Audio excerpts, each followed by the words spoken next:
It's the Courtesan here with vlog number 6. Okay, so to explain this vlog, basically, I've been spending a ridiculous amount of time on the internet lately, and I've noticed in my long and extensive research on Tumblr and the rest of the internet that a lot of people don't really realize that there is a difference between reality and young adult fiction, especially when it comes to dating. So here I am here to help you out in distinguishing young adult fiction, fact, and reality.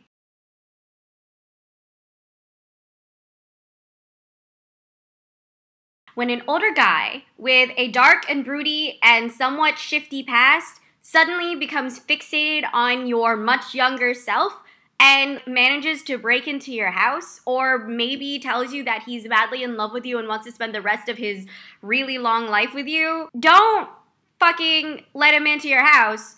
Fucking call the cops and fucking run. You know why? Because that is not normal behavior. That is not exhibiting true love, and that is not sane. You know what that is? That is pedophilia and creepy fixation stalkeriness. And don't give me that shit about how Edward, has been around for ages, so he truly knows what love is like, and he's never met Bella before, and he can totally instantly judge character just because he's been around for so fucking long. No, because if that were true, then all of the 40-year-old men that hit on me at the bar totally know what they're talking about when it comes to love and will totally want to spend the rest of their lives with me, and I should totally go with it because that's how love works. And you know what? That's not true.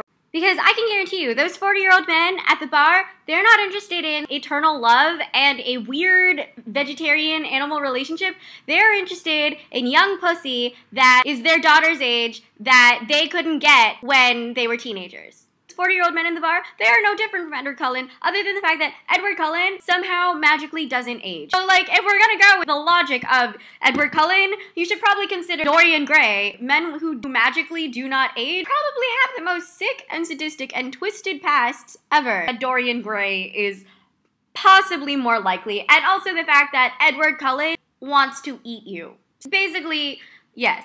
Older men can somehow be alluring because you're surrounded by idiots who like to set their farts on fire and occasionally snap your bra while yelling ooh-wee, titties. But trust me, it gets better, and it doesn't mean that you need to overcompensate by going out with someone who's 200 years old.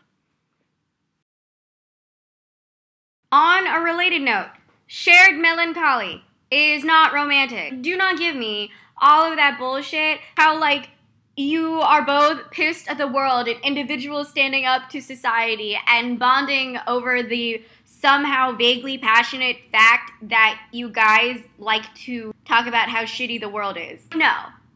Relationships should not be depressing. They should be things that make you happy. A lot of the people who use this argument, they're all like, Romeo and Juliet were so young and in love and standing up to society, and look how successful their love is, and look how much everybody wants their love. No. You know why that doesn't work? Because Romeo and Juliet is a tragedy. If you skip to the end, you find out that they both fucking die. And quite frankly, I am uncomfortable with the fact that so many people are like, our love is like Romeo and Juliet because we are doomed by society, and thus this is totally something that validates my relationship. No, because let's think about this. Romeo and Juliet, it wasn't just their lives they fucked over, they almost started a fucking civil war, because let's face it, this is medieval Italy, and Juliet was promised to someone, Romeo had some other girl. Marriages were not just two people, marriages were huge economic contracts. Yes, in one sense, okay, their love was really serious, and their deaths made them martyrs, because then everybody realized how dumb it was that they were hating on each other, but also they fucking died. And if you have to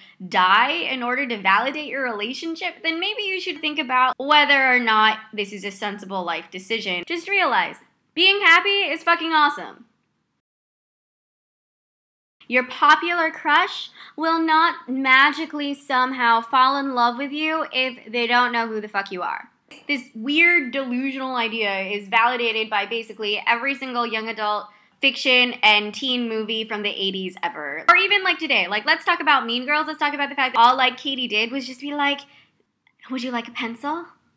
This is today's date. And then all of a sudden he's like, oh, she's totally cute. Totally think that she's awesome. Without meeting her? What the hell? And then Meg Cabot books, It's always like that. There's always some random popular guy that somehow magically knows who you are despite the fact that you've never really talked to him. It's not even just like he magically knows who you are. It's that you like both somehow magically are in love with each other within like a week, because judging people based on looks and shit and not knowing who they are is a totally viable way to begin your first real love relationship. Okay, sometimes Meg Cabot does pull in the Josh Richter or whatever, where like it's this dude who is popular who does take advantage of the unpopular girl because like she suddenly magically becomes popular. And even then it's a bad idea, right? Because he doesn't know who you are, so he's basically trying to do the same thing you were trying to do before, which is bullshit. Basically, you need to fucking get to know a person before you're in a successful relationship. I don't fucking care how much you've observed him, because okay, granted, I was in high school. There were times when yes, I was a complete creeper when it came to my crushes, looking them up in the phone book and looking what their schedule was and what classes they had. Yeah,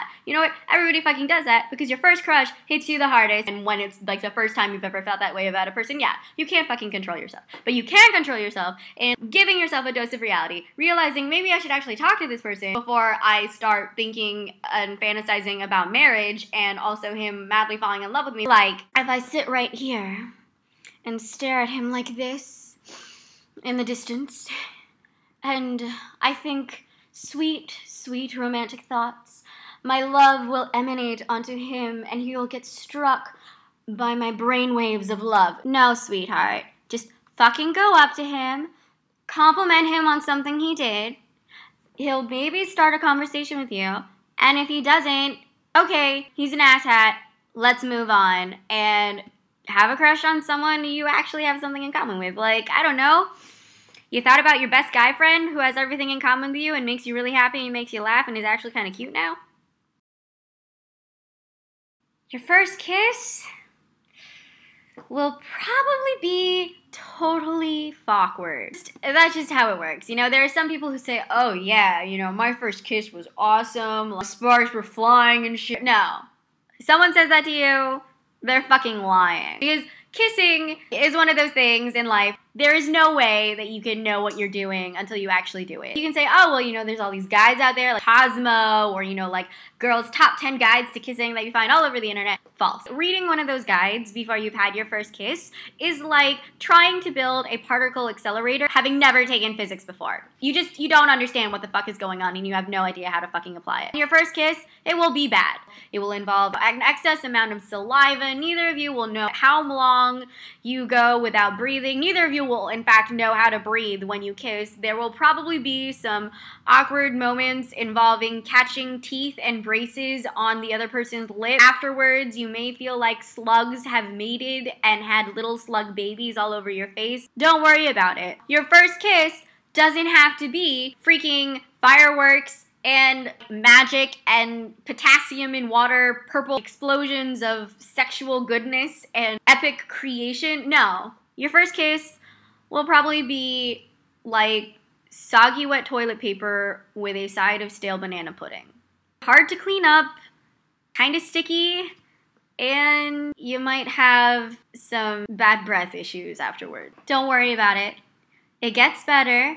Eventually, you'll know what you want, and you'll know how to give the other person they want. Kissing and everything like that, it's just all about experimentation. It's all about figuring out what you want and figuring out how to give your partner what they want. And you really can't do that unless you know what you're doing. So do not worry if you are stuck with soggy wet toilet paper and slugs, because eventually you will get to the explosions, Wingardium Leviosa amazingness. It gets better. Fiction is not reality. Edward Cullen is not the ideal mate. He is, in fact, a creepy stalker who likes drinking girls' blood. Draco Malfoy is not some sexy, rich, evil, like, Dark Lord. He is, in fact, a whiny, dumb shit with daddy issues. Michael Moskowitz from The Princess Diaries would never exist. Ever. There is no way that some guy can be a senior when you're a freshman in high school, be musical in a band, have washboard abs, and be a super genius at, like, everything, and manage to invent shit, and then look at you, who is 3 years younger, and think, I want to date you, even though you guys really have nothing in common. He would have some fatal flaw, like bad breath or really bad toenails. I will say this, though.